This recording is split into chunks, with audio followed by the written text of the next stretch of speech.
ومن أحسن قولا ممن دعا إلى الله وعمل صالحا وقال إنني من المسلمين.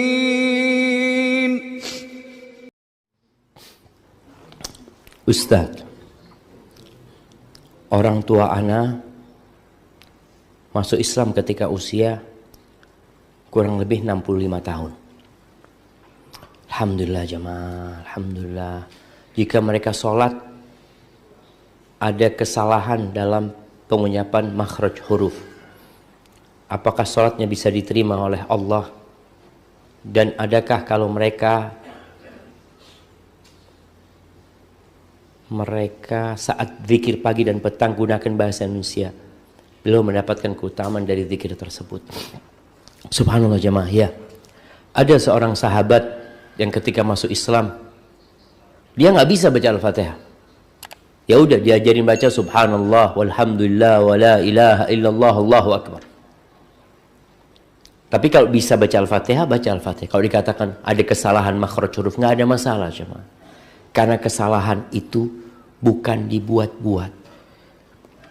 Bukan juga karena dia malas belajar, tapi karena keterbatasan dia. Dan insya Allah nggak ada masalah, tinggal terus diperbaikin ya. Orang tuanya makhraj hurufnya, bacaannya supaya lebih baik lagi. Terus kalau bicara baca zikir pagi dan petang, apakah akan dapat fadilah? Semoga dapat fadilah. Kalau memang dia nggak bisa, bukan dia mau, dia nggak bisa. Mungkin dia kehilangan fadilah membaca hadis Nabi SAW. Doa yang dibaca Nabi, tapi dia baca artinya. Artinya dia tetap berdoa memohon kepada Allah dengan arti yang dibaca dalam zikir tersebut. Barakallahu fikum. Ustadz mau nanya, mengapa akhir-akhir ini saya futur? Ini. Tanya anak nggak tahu. Kalau antum kenapa futur?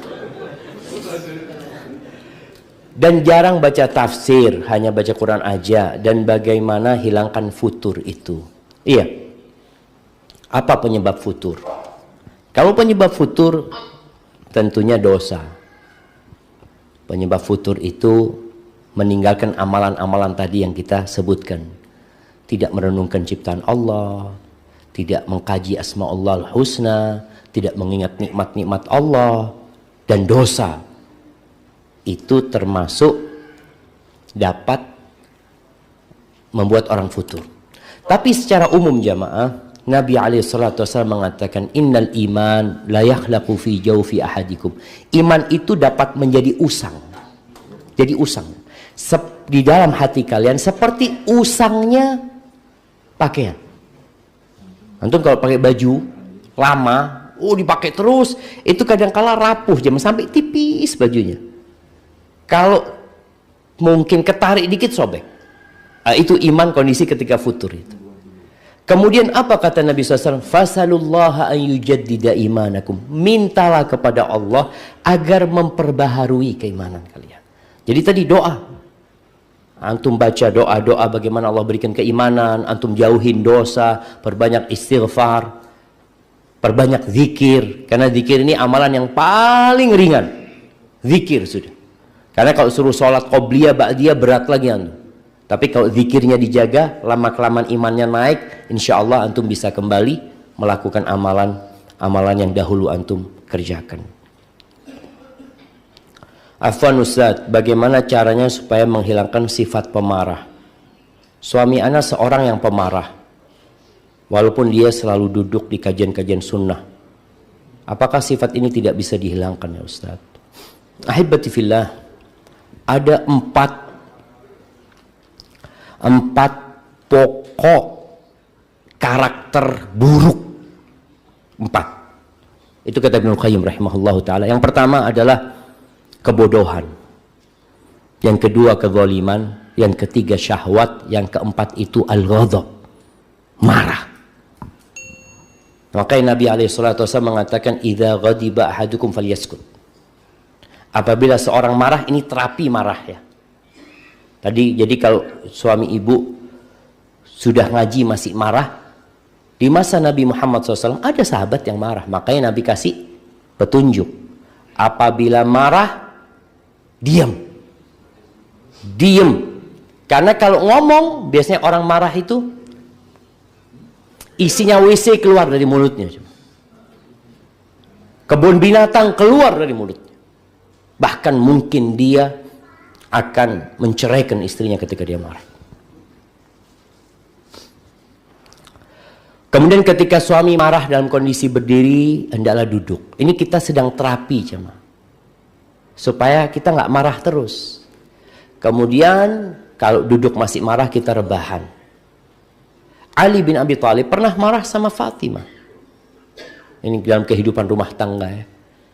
Bagaimana Nabi SAW ketika masuk rumahnya Fatimah radhiyallahu taala anha di siang hari, biasanya Ali tidur siang gitu loh.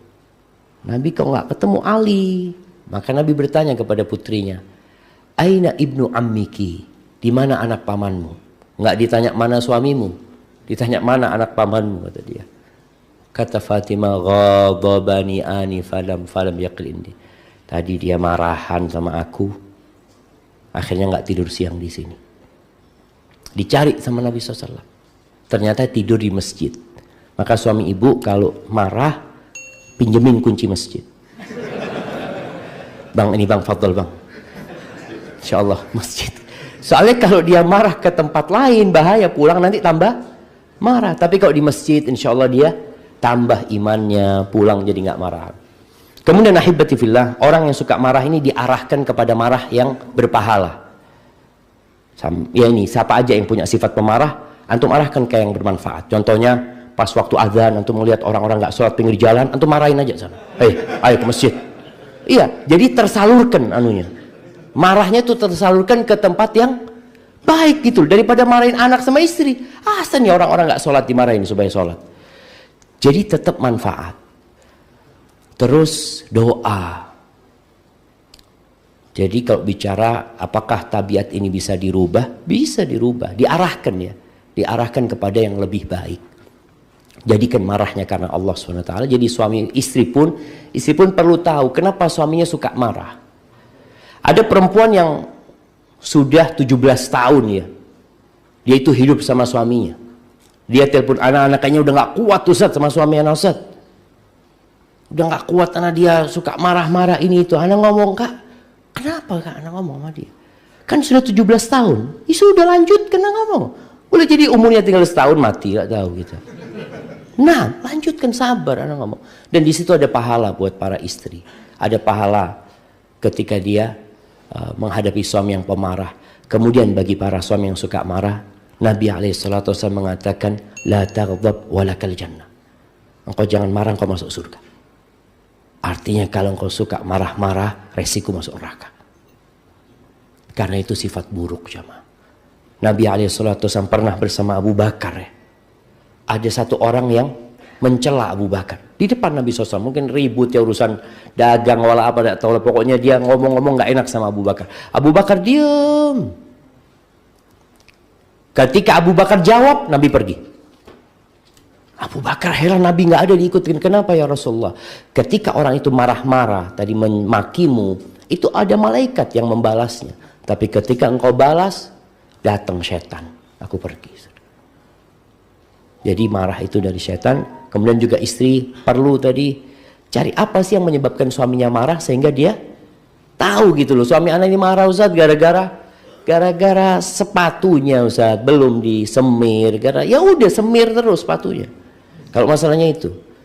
Masalah teh Ustaz, tehnya kurang gula, kurang manis itu. Ya udah bikinin teh, kasih gula, kemudian taruh gula. Bang, kalau kurang tambahin sendiri, Bang. Jadi berusaha menutup semua celah amarah suami.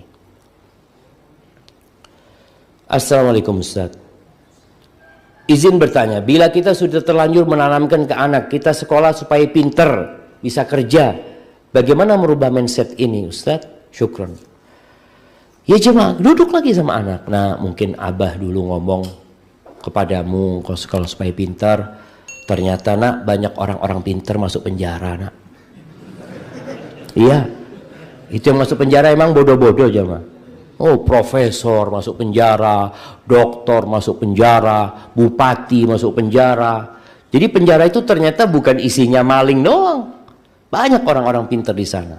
Tapi tadi lupa dengan amanah, lupa dengan tujuan diciptakan. Sampaikan kepada anaknya. Kita nih nak belajar supaya pintar, supaya tahu dengan apa kewajiban kita sama Allah SWT. Karena nanti kita bakal meninggalkan dunia ini. Dan sampaikan urusan kerjaan nak, ya rizki kita sudah dicatat sama Allah. Maka kita berusaha berdoa memohon kepada Allah SWT. Barakallahu fiik. Kayaknya itu pertanyaan terakhir. Hadza wallahu a'lam bishawab jamaah. Sebenarnya masih banyak yang disebutkan oleh Syekh Abdurrahman Sa'di. Moga lain waktu kita bisa lanjutkan. Subhanakallahumma bihamdika asyhadu an la ilaha illa anta astaghfiruka wa atubu ilaik.